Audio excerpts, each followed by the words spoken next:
Baik, assalamualaikum warahmatullahi wabarakatuh. Di sini izinkan saya memperkenalkan diri. Nama saya Sylvia Sabila Wiranti dengan NIM 2103297. Nah, adapun tujuan saya membuat video ini yaitu untuk meneruskan tugas lanjutan dari mata kuliah Kepemimpinan Agribisnis. Nah, untuk video yang ini saya akan menjelaskan tentang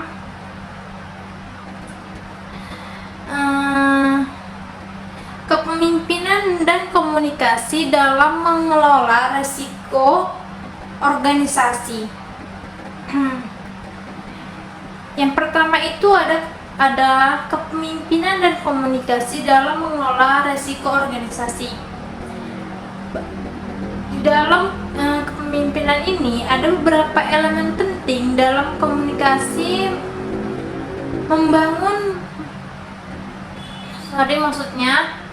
beberapa elemen penting dalam komunikasi yang membangun, yang dimana elemen-elemen tersebut meliputi yang pertama ada transparansi. Transparansi ini membagi informasi penting dengan semua anggota organisasi agar semua orang merasa terlibat dan memiliki pemahaman yang sama tentang tujuan dan strategi. Nah, yang kedua, dengarkan dengan secara efektif, yang berarti menghargai pendapat dan masukan dari anggota tim sehingga mereka merasa dihargai dan didengarkan. Nah, untuk yang ketiga yaitu umpan balik konstruktif, yang dimana memberikan dan menerima umpan balik yang membantu pengembangan individu dan tim serta memperbaiki proses kerja. Nah, untuk yang keempat itu adalah penguatan hubungan.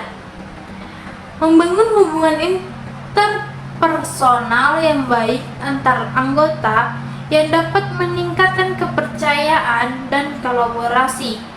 Nah, yang terakhir atau yang kelima, menggunakan berbagai saluran organisasi. Maksudnya saluran komunikasi di dalam organisasi. Memanfaatkan sebagai metode komunikasi seperti rapat, email, atau platform digital agar dapat menyampaikan pesan secara efektif. Nah, yang selanjutnya itu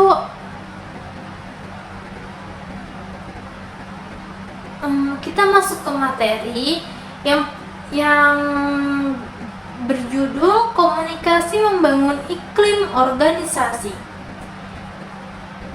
yang terbagi atas dua. Yang pertama itu ada iklim organisasi dan budaya organisasi.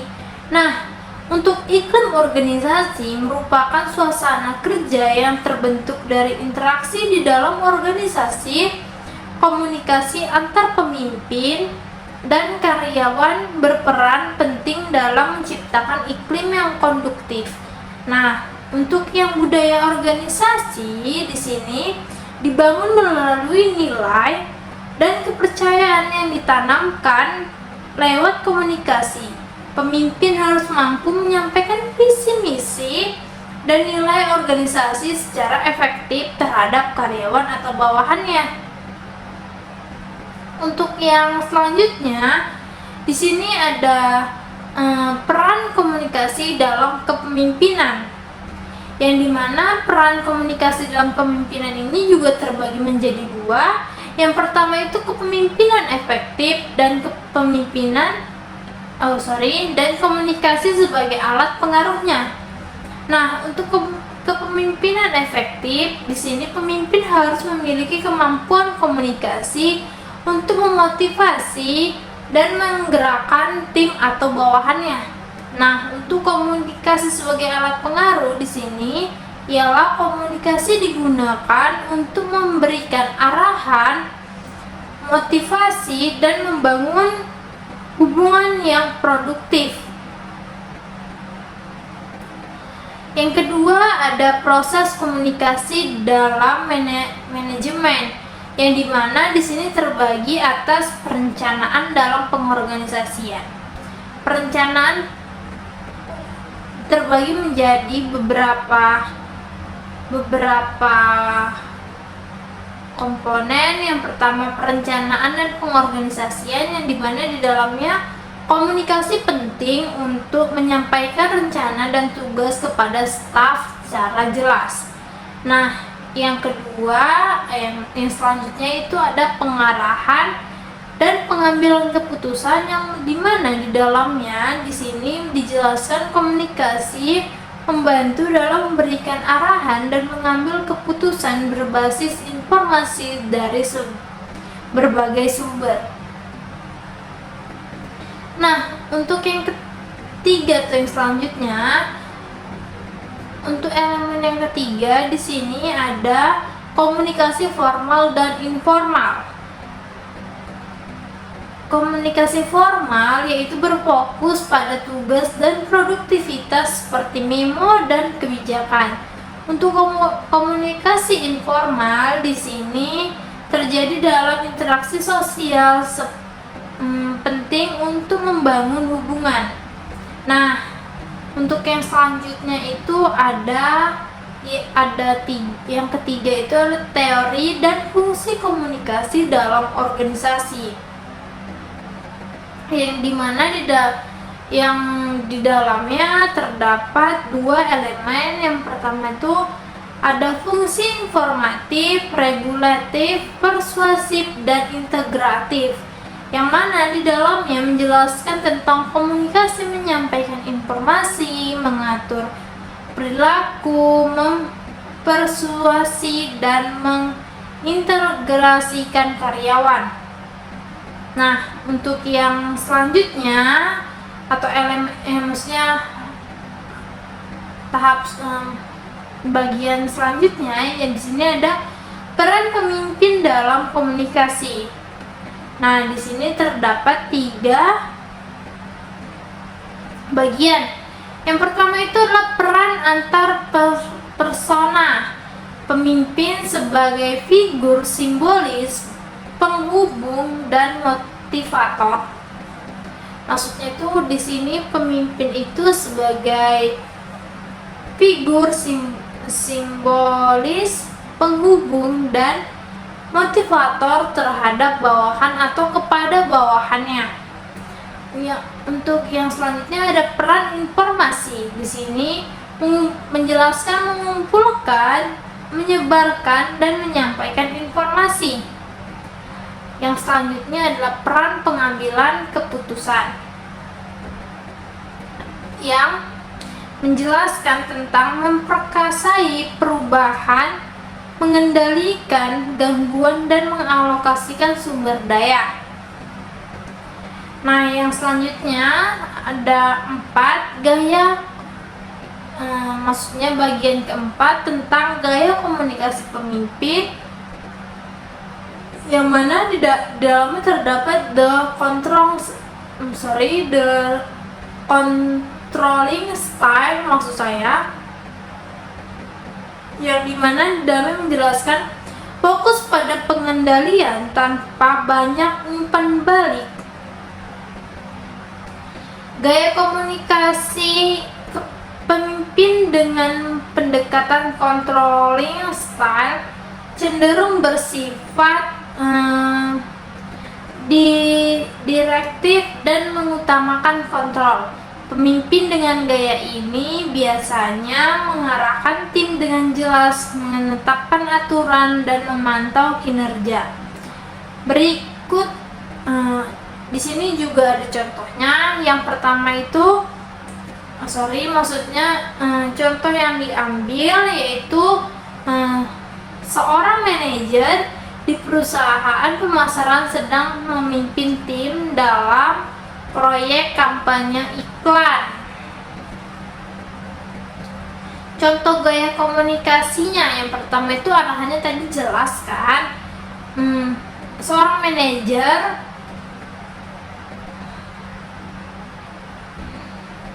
mengatakan bahwa seorang manajer menyampaikan informasi kepada timnya dengan mengatakan, tim, kita akan memulai proyek kampanye ini dengan target waktu 2 minggu. Saya ingin setiap orang mengambil tanggung jawab untuk bagian tertentu dari proyek. Misalkan untuk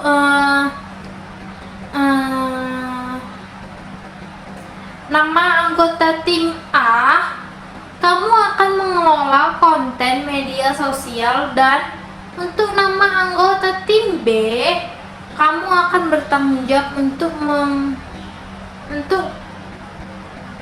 materi iklan yang akan dicetak.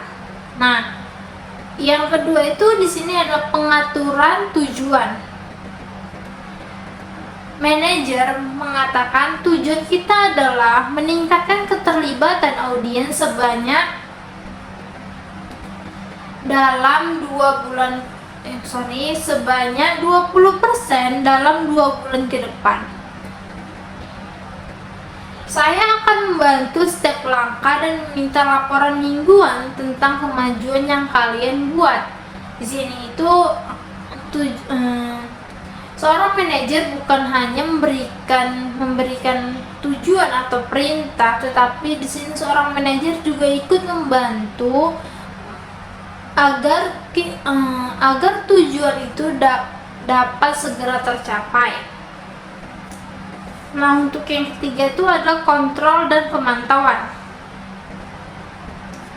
Di sini manajer setiap hari Jumat kita akan mengadakan rapat untuk mengevaluasi kemajuan. Jika ada masalah, kita akan mencari solusinya bersama. Nah, di sini seorang manajer itu mengontrol kinerja dari bawahannya dengan mengadakan rapat evaluasi setiap hari Jumat guna memecahkan masalah-masalah yang dihadapi oleh bawahannya dalam mencapai sebuah target atau tujuan. Yang keempat itu adalah pemberian umpan balik. Nah, di sini manajer berkata, saya telah melibatkan hasil awal dari konten yang kamu buat. Pastikan untuk mensesuaikan dengan panduan yang telah kita tetapkan. Jika ada yang tidak sesuai, saya akan memberitahu langsung agar kita bisa dapat memperbaikinya. Nah, karakteristik gaya ini dibagi menjadi 3 hal. Struktur yang kuat. Di sini manajer menetapkan kerangka kerja dan prosedur yang jelas.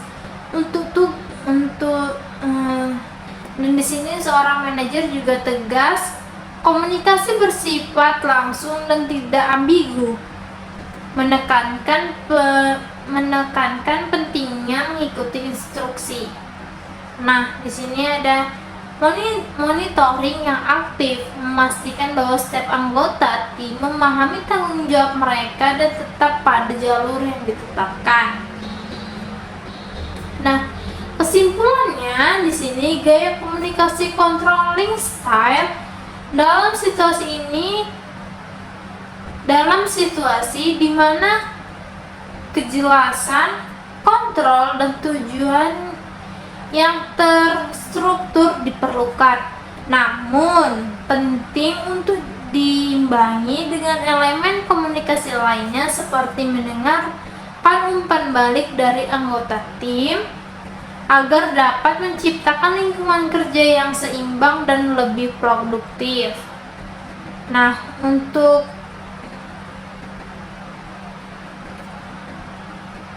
gaya komunikasi pemimpin yang kedua, di sini ada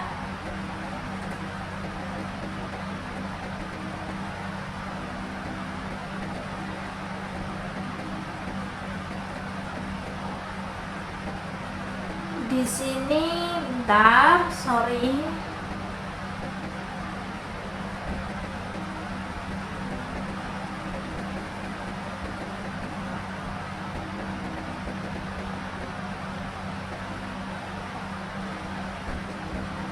Di sini ada the equalitarian style atau komunikasi dua arah yang terbuka. Nah,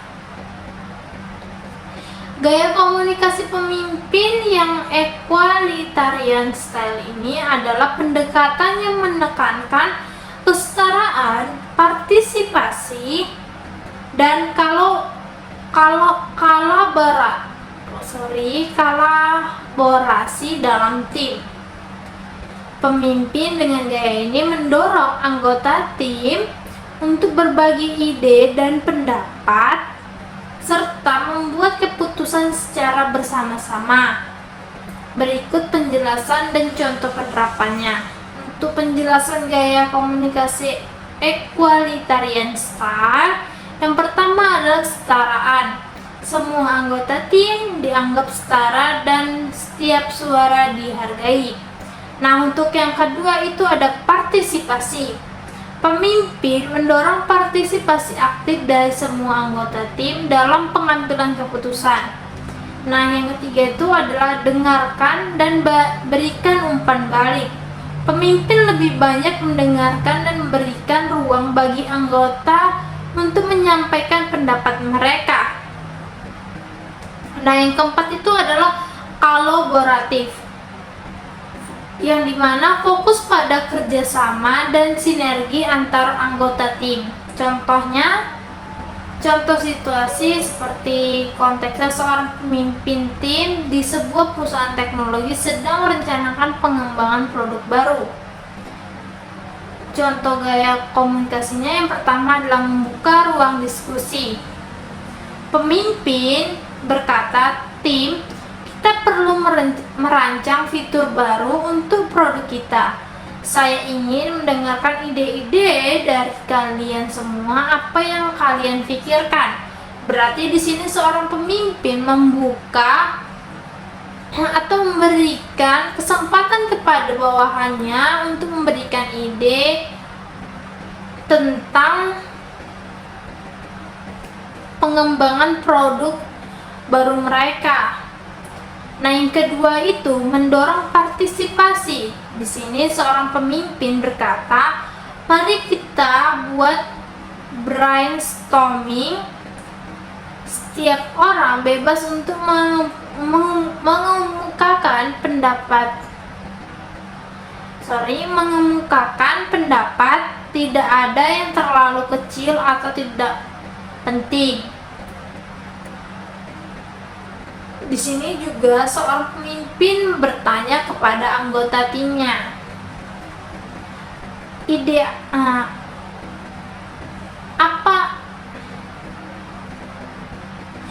apa yang kamu miliki? Nah, yang ketiga itu menyamakan suara. Di sini pemimpin berkata, kita telah mendengarkan banyak ide hebat. Mari kita tulis beberapa poin penting dan lihat mana yang paling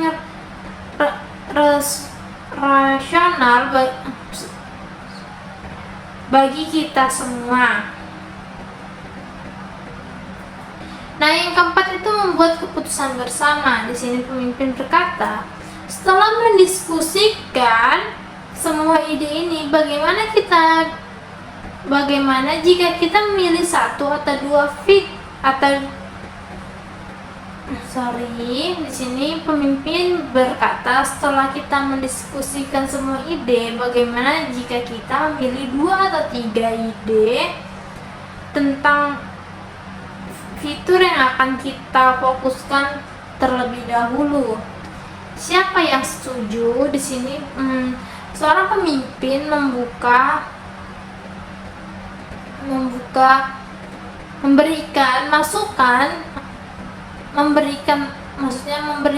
bawahannya kesempatan untuk memberikan masukan. Nah, yang kelima itu memberikan umpan balik dan menghargai kontribusi.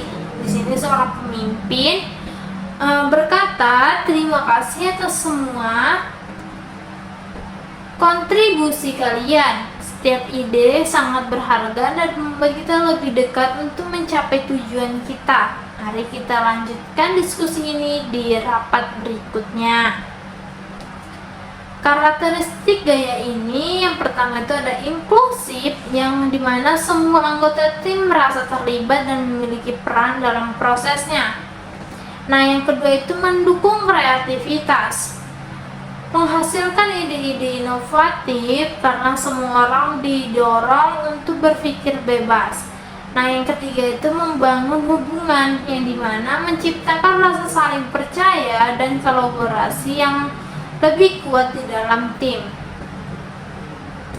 Kesimpulan yang bisa diambil di sini yaitu gaya komunikasi equalitarian style efektif dalam menciptakan lingkungan kerja yang positif dan produktif. Dengan mendorong partisipasi dan menghargai kontribusi setiap individu, pemimpin dapat mengoptimalkan potensi tim dalam mencapai hasil yang lebih baik. Nah, yang selanjutnya itu ada the structuring style atau struktur dan instruksi yang jelas. Gaya komunikasi pemimpin yang structuring style adalah pendekatan yang menekankan pada penetapan struktur, prosedur, dan aturan yang jelas dalam tim atau organisasi. Pemimpin dengan gaya ini biasanya memberikan arahan yang terperinci dan membangun kerangka kerja yang membantu anggota tim memahami tugas dan tanggung jawab mereka. Nah, untuk penjelasan gaya komunikasi structuring style ini, yang pertama adalah penetapan struktur, yang dimana pemimpin menetapkan kerangka kerja yang jelas untuk tugas dan tanggung jawab.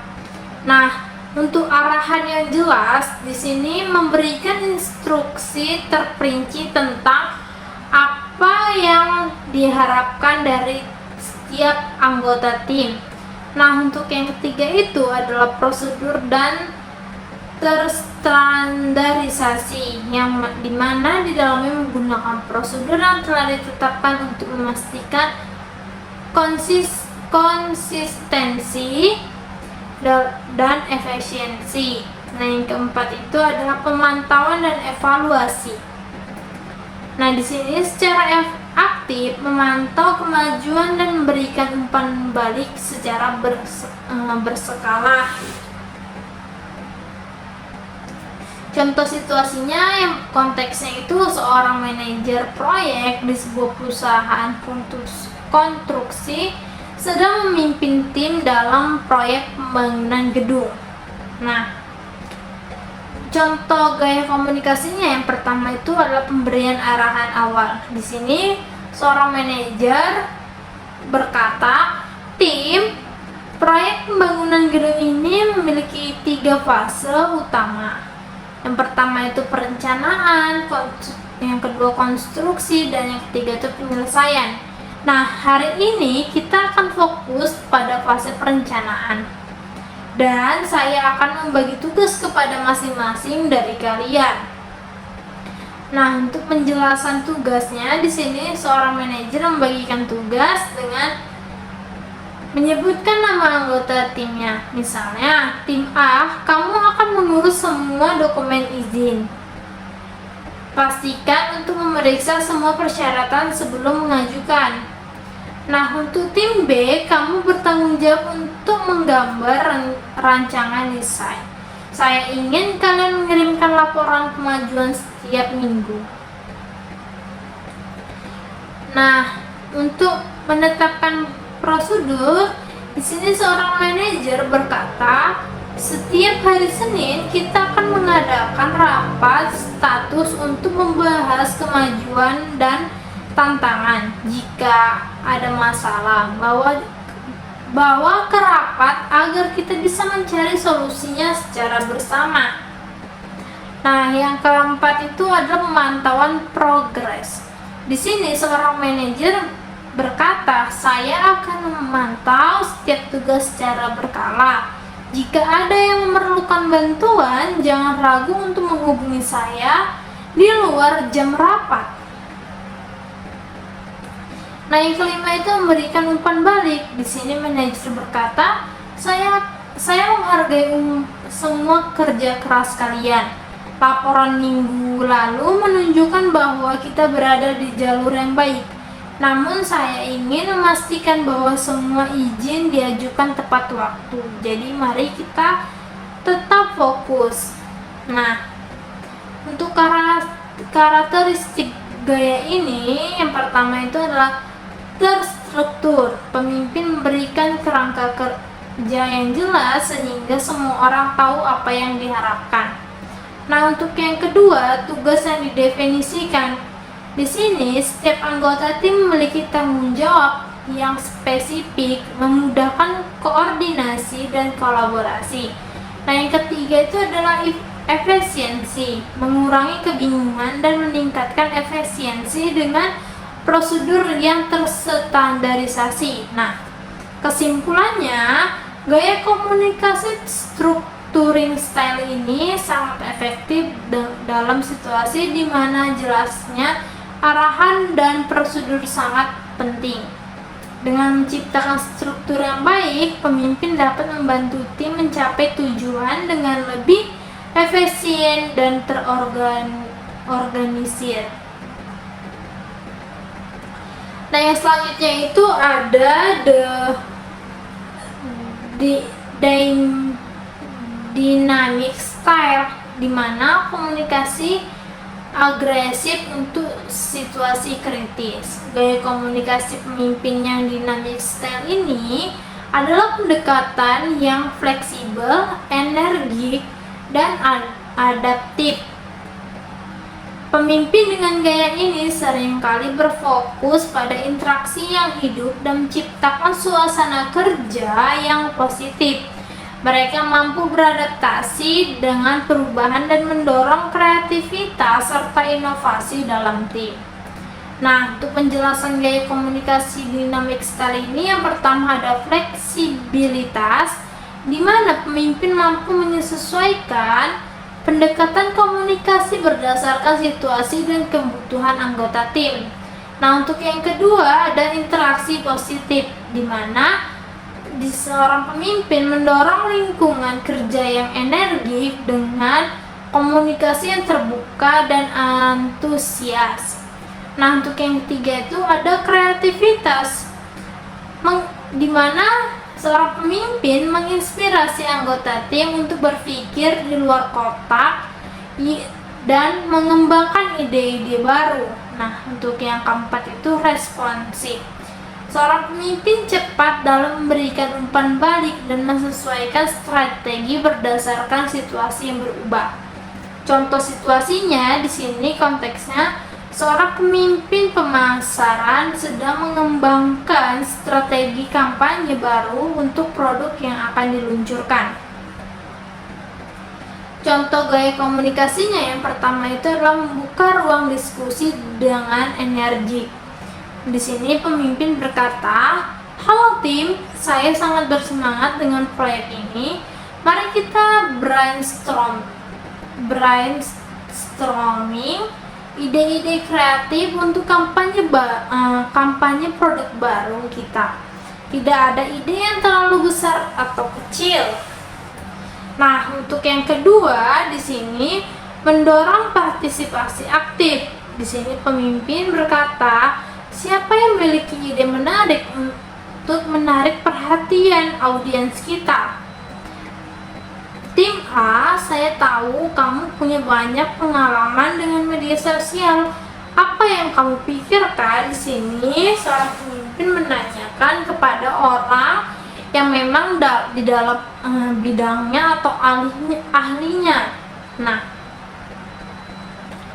untuk yang ketiga itu memberikan umpan balik dengan audiens. Pemimpin berkata, "Itu adalah ide yang luar biasa. Tim B, saya suka bagaimana kamu berpikir tentang pendekatan yang pendekatan yang berbeda, mari kita gali lebih dalam dan lihat bagaimana kita bisa mengembangkan ide itu.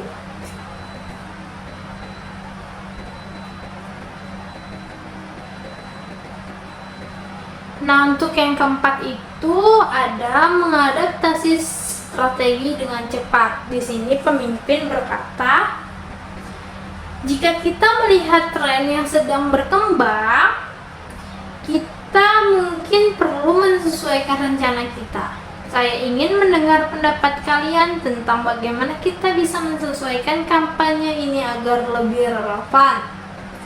Nah, untuk yang kelima, menciptakan suasana yang positif. Di sini pemimpin berkata, saya menghargai semua energi dan kreativitas yang kalian bawa ke tim.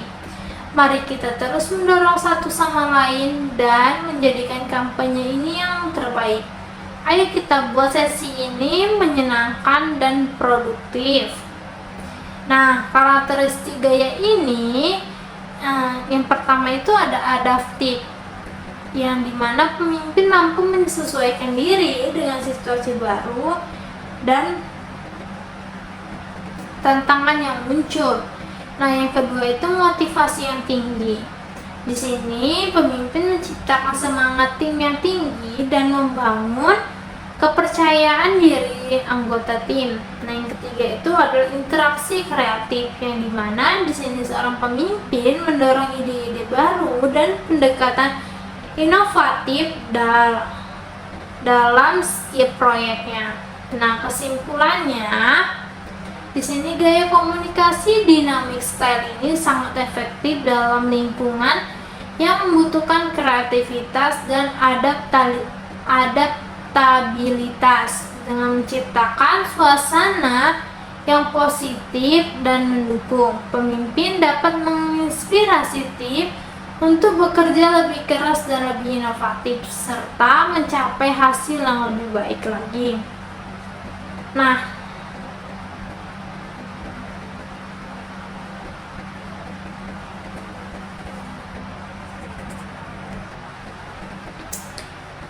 untuk yang selanjutnya ada the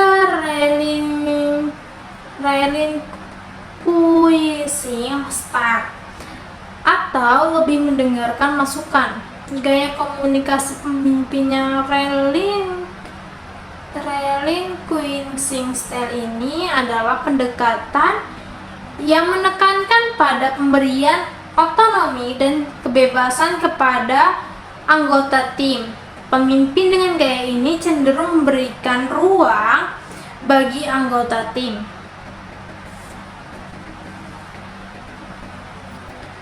untuk mengambil keputusan, mengelola tugas, dan bertanggung jawab atas hasil kerja mereka. Ini seringkali menciptakan lingkungan yang memberdayakan dan mendorong kreativitas bawahannya. Penjelasan gaya komunikasi relinquishing style ini, yang pertama itu ada otonomi, di mana memberikan kebebasan kepada anggota tim untuk mengambil keputusan dan menjalankan tugas sesuai cara mereka sendiri. Nah, yang kedua itu memberdayakan, yang dimana dalamnya mendorong anggota tim untuk bertanggung jawab dan memiliki suara dalam proses kerja. Nah, yang ketiga itu ada dukungan. Pemimpin tetap memberikan dukungan dan sumber daya yang diperlukan, tetapi tidak terlibat secara langsung dalam setiap keputusan.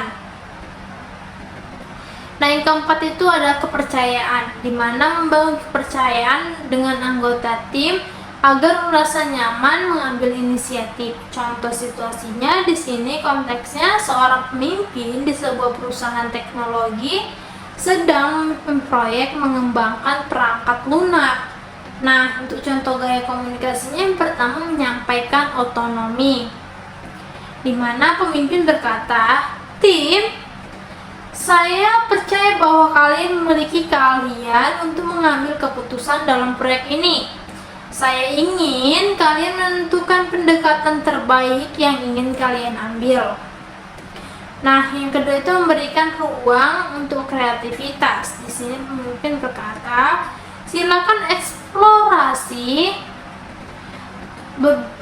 berbagai solusi dan ide jika kalian menemukan sesuatu yang menarik. Bagikan kepada saya ingin melihat bagaimana kalian mengembangkan ide tersebut. Nah, untuk yang ketiga itu menawarkan dukungan.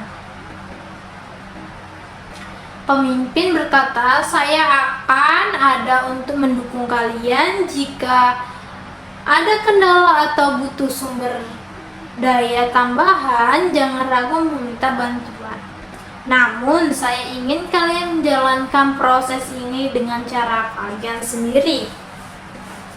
Nah, yang keempat itu menghargai inisiatif. Di sini seorang pemimpin berkata, saya sangat menghargai inisiatif kalian yang kalian ambil dalam merancang fitur baru ini. Jika ada ide yang tidak berhasil, itu adalah bagian dari proses belajar, dan saya percaya kalian akan menemukan solusi yang lebih baik. Kelihatan dong cara menghargainya. Biasanya seorang pemimpin kalau bawahannya itu melakukan kesalahan, dia akan langsung meraih bawahannya. Tetapi dalam model komunikasi di sini, seorang pemimpin itu menghargai bawahannya.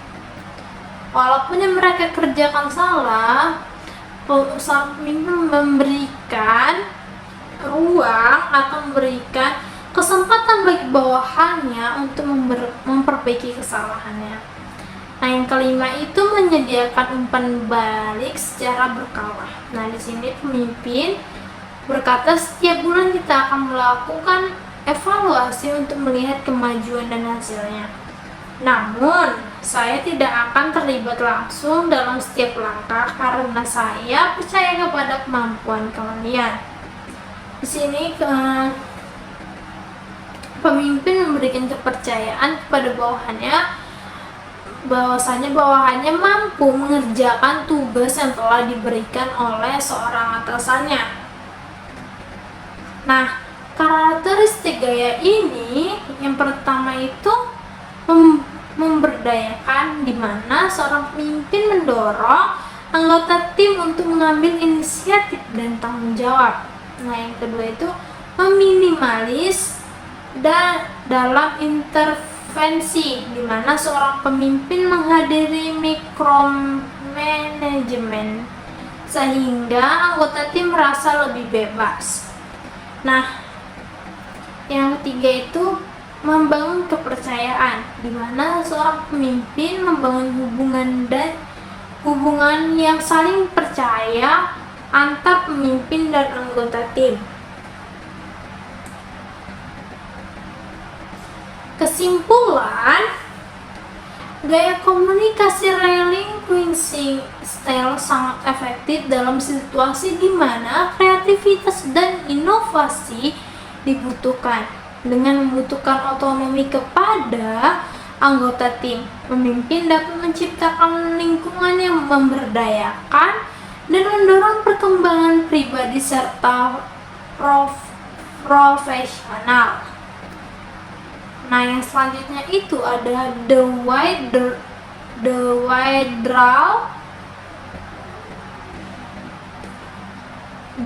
withdrawal style, yang dimana menghadiri interaksi karena hambatan emosional. Di sini gaya komunikasi pemimpin yang withdrawal style ini adalah pendekatan di mana pemimpin cenderung menarik diri dari keterlibatan aktif dalam proses pengambilan keputusan dan interaksi sehari-hari dengan anggota tim.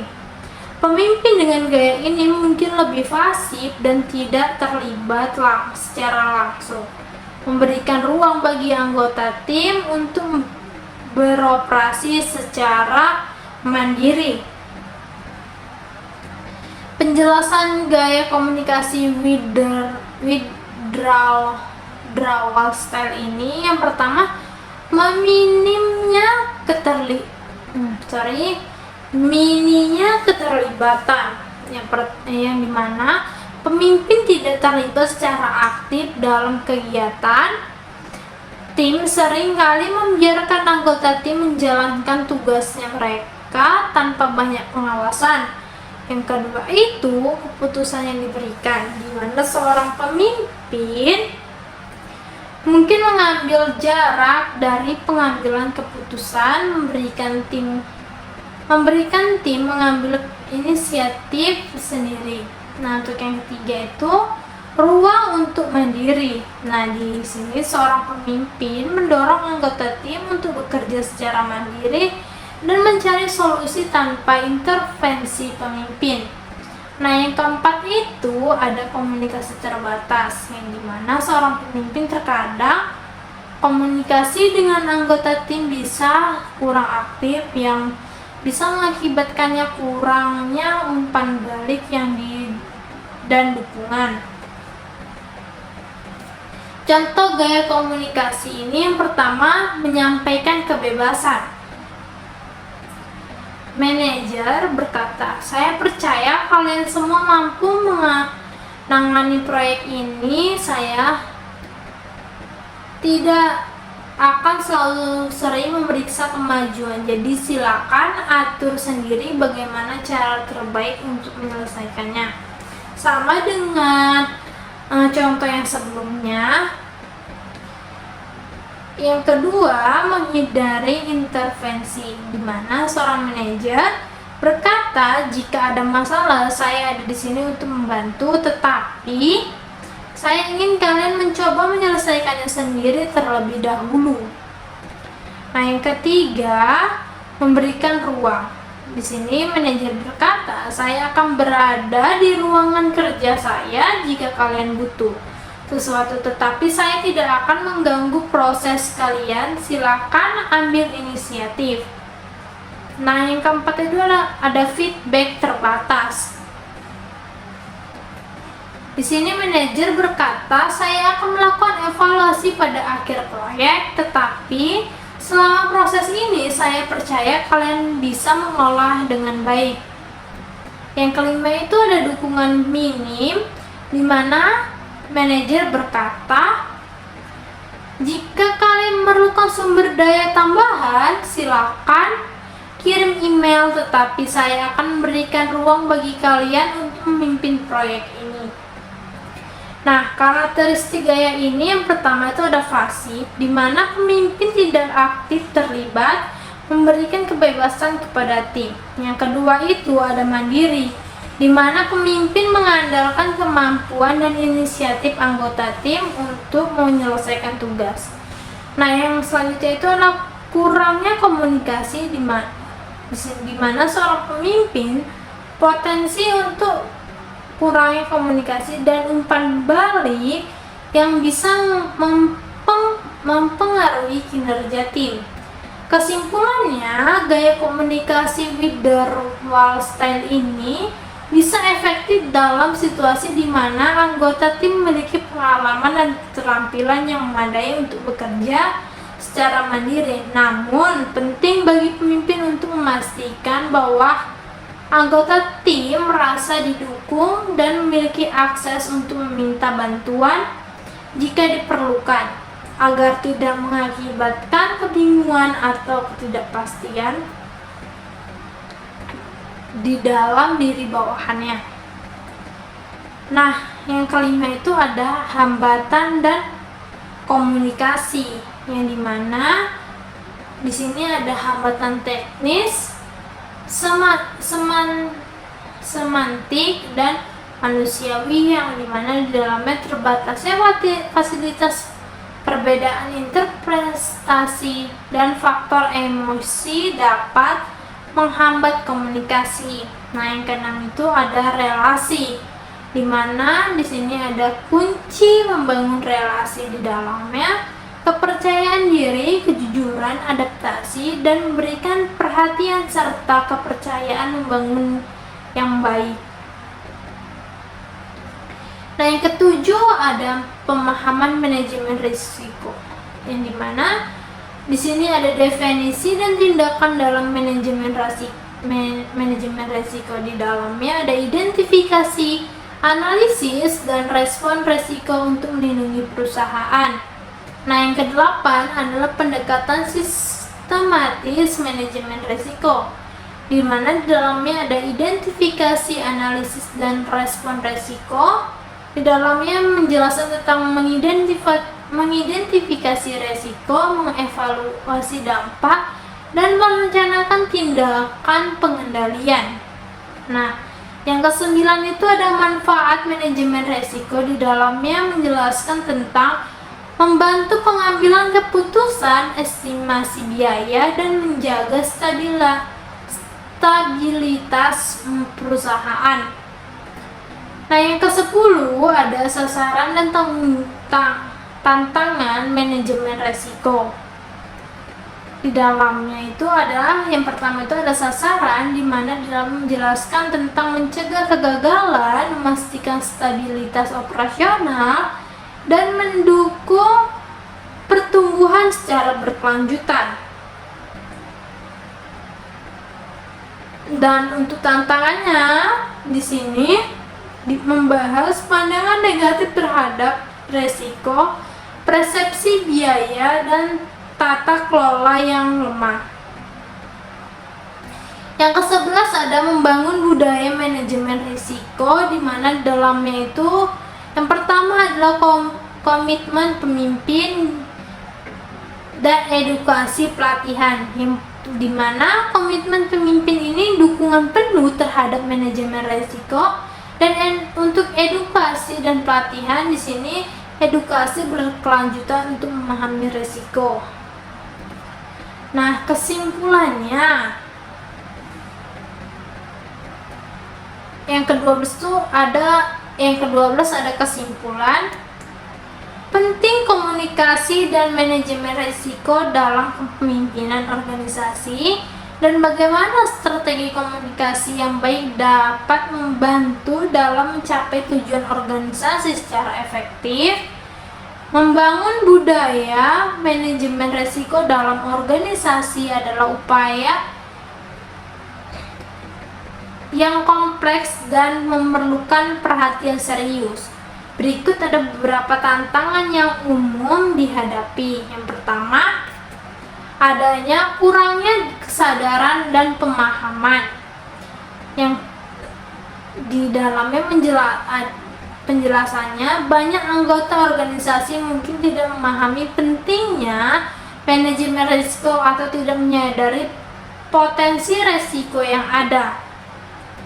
Nah, dampaknya hal ini dapat mengakibatkan kurangnya perhatian terhadap identifikasi dan mitigasi risiko. Untuk yang kedua itu adalah resistensi terhadap perubahan, di mana perubahan dalam budaya organisasi seringkali ditentang, terutama jika melibatkan prosedur baru atau cara kerja yang berbeda. Nah, dampaknya ketidakpuasan atau ketidaknyamanan anggota tim dapat menghambat implementasi manajemen risiko secara efektif. Nah, yang ketiga itu komunikasi yang buruk. Di sini ketidakjelasan dalam komunikasi mengenai kebijakan dan prosedur manajemen risiko dapat menyebabkan kebingungan. Dampaknya, informasi yang tidak tepat atau tidak cukup dapat mengakibatkan pengambilan keputusan yang buruk. Yang keempat itu adalah keterbatasan sumber daya. Membangun budaya manajemen risiko memerlukan sumber daya, termasuk waktu, pelatihan, dan alat. Dampaknya, keterbatasan ini menghalangi implementasi manajemen risiko yang efektif. Nah, yang kelima itu ada ketidakpastian dan kompleksitas, di mana lingkungan bisnis yang cepat berubah dan kompleks membuat identifikasi dan penilaian risiko menjadi sulit. Dampaknya itu Risiko yang tidak teridentifikasi atau tidak dikelola dapat menimbulkan dampak negatif yang signifikan. Nah, yang keenam itu kurangnya dukungan manajemen puncak, di mana tanpa dukungan dan komitmen dari manajemen puncak, inisiatif manajemen risiko sulit untuk berhasil. Nah, dampaknya hal ini dapat menyebabkan kurangnya prioritas dan perhatian terhadap manajemen risiko di seluruh organisasi. Nah, yang ketujuh itu adalah pengukuran dan penilaian yang sulit, di mana mengukur efektivitas manajemen risiko dan budaya yang dibangun bisa menjadi tantangan, terutama ketika hasilnya tidak segera terlihat. Untuk dampaknya, kesulitan dalam pengukuran dapat membuat pemangku kepentingan skeptis terhadap nilai manajemen risiko. Nah, untuk yang kedelapan, pengabaian risiko kecil, di mana fokus yang berlebihan pada risiko besar dapat menyebabkan pengabaian risiko kecil yang sebenarnya dapat memiliki dampak kumulatif yang signifikan. Dampaknya, hal ini dapat menyebabkan kejadian risiko yang tidak terduga dan merugikan. Nah, kesimpulannya, membangun budaya manajemen risiko yang efektif memerlukan pendekatan holistik, di mana organisasi harus secara efektif mengatasi tantangan-tantangan ini. Pelatihan, komunikasi yang jelas, dukungan dari manajemen, dan alokasi sumber daya yang memadai adalah kunci untuk menciptakan kesadaran dan komitmen terhadap manajemen risiko di seluruh organisasi. Mungkin hanya itu yang bisa saya sampaikan. Lebih dan kurang saya mohon maaf. Saya akhiri dengan wabillahi taufiq wal hidayah. Wassalamualaikum warahmatullahi wabarakatuh.